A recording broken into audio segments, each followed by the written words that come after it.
Hello everyone, আজকের ব্লগে আপনাদের স্বাগত জানাই। তো আজ আমরা সকাল সকাল বেরিয়ে পড়েছি মায়াপুর ইস্কন দর্শন করতে।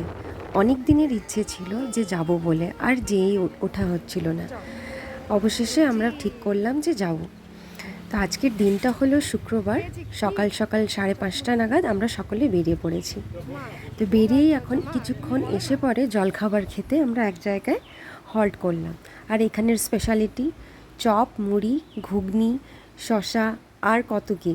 আর তার সঙ্গে খেলাম ল্যাংচা আর রসগোল্লা। তো পেট ভরে এখানে আমরা ব্রেকফাস্ট করে চা খেয়ে তারপরে আবার রওনা দিলাম মায়াপুরের দিকে। প্রায় 5 ঘন্টার জার্নি ছিল। রাস্তায় একটু অসুবিধে হয়েছিল, কিন্তু প্রায় শেষে আমরা ঠিকঠাক পৌঁছে গেছিলাম। তো এই প্রায় আমরা মায়াপুর পৌঁছেই গেছি। আর ইস্কন ঢোকার কিছুক্ষণ আগে দেখছি দুই পাশে প্রায় লোক কত গাড়ি পার্ক করে রেখেছে। আর এখানে দেখলাম শুধু ইস্কন নয়, যেহেতু শ্রাবণ মাস, শিবের মাথায় জল ঢালতেও প্রচুর লোক। জানি না এখান থেকে কোথায় যাবে, কিন্তু সব বোলবমের গেরুয়া বস্ত্র পরে দাঁড়িয়েছিল। তো যাই হোক, এই যে আমরা ইস্কনে ঢুকে গেছি। আর এই হলো ঈশোদয়ান ভবন, এখানেই আমরা রাতটা কাটিয়েছিলাম। আর এটা আমাদের হলো সুপার ডিলাক্স রুম, বিশাল বড় রুম, 4 বেড, একটা কাউচ, আর খুব পরিষ্কার পরিচ্ছন্ন রুমটা ছিল। আর এই যে সঙ্গে আমার 2 লাড্ডু গোপাল।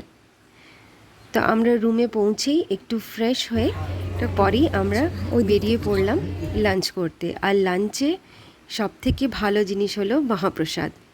এইটা হলো গোবিন্দর মহাপ্রসাদ, বিভিন্ন রকমের খাবার, এত রকম আইটেম ছিল কি বলে বোঝানো যাবে না। পেট তো পুরো ভরেই গেছিল। আর সবার প্রিয় ছিল আমার পায়েস। তারপরে লাঞ্চ করে একটু রেস্ট নিয়ে বিকেল দিকে আমরা বেরিয়ে পড়লাম একটু বাজারের দিকে। আর আমি পরে নিয়েছিলাম গোপী ড্রেস। এখানের স্পেশালিটি, গোপী ড্রেস না পরলে তো মায়াপুরে ভালো লাগে না। আর এই যে হোটেল রুমে বেরিয়েই আমাদের করিডোরে বিশাল একটা ওয়াল পেন্টিং শ্রীকৃষ্ণর। এত সুন্দর এই 4 তলা জুড়ে এই পেন্টিংটা, কি বলবো। যাই হোক, আমরা বেরিয়ে পড়লাম এখন বিকেলে টোটো করে ইস্কনের ভিতরেই ঘুরতে। তো প্রথমেই আমরা গেলাম গোশালায়। দুপাশারই জঙ্গল, সবুজ গাছপালা, কি সুন্দর লাগছিল।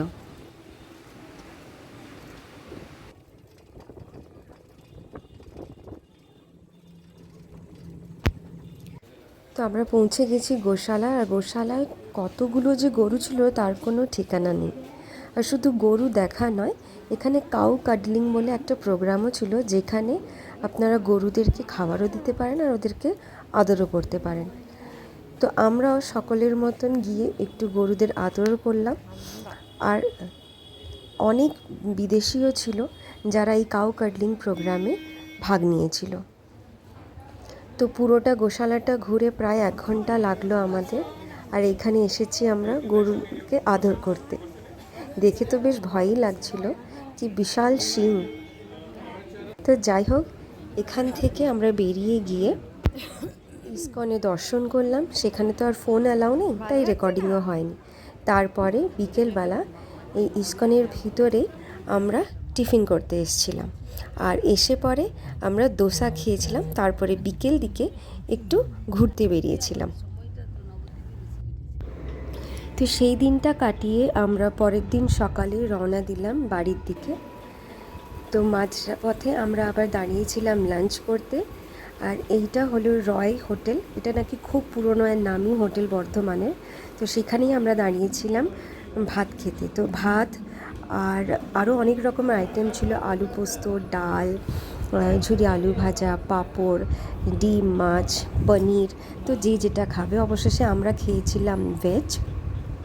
তারপরে খেয়ে পরে আমরা বেরিয়ে গেছিলাম ঘরের দিকে। তাহলে আজকের ব্লগটা এখানেই শেষ করলাম। আশা করি আপনাদের ব্লগটা ভালো লেগেছে। সুস্থ থাকবেন, ভালো থাকবেন।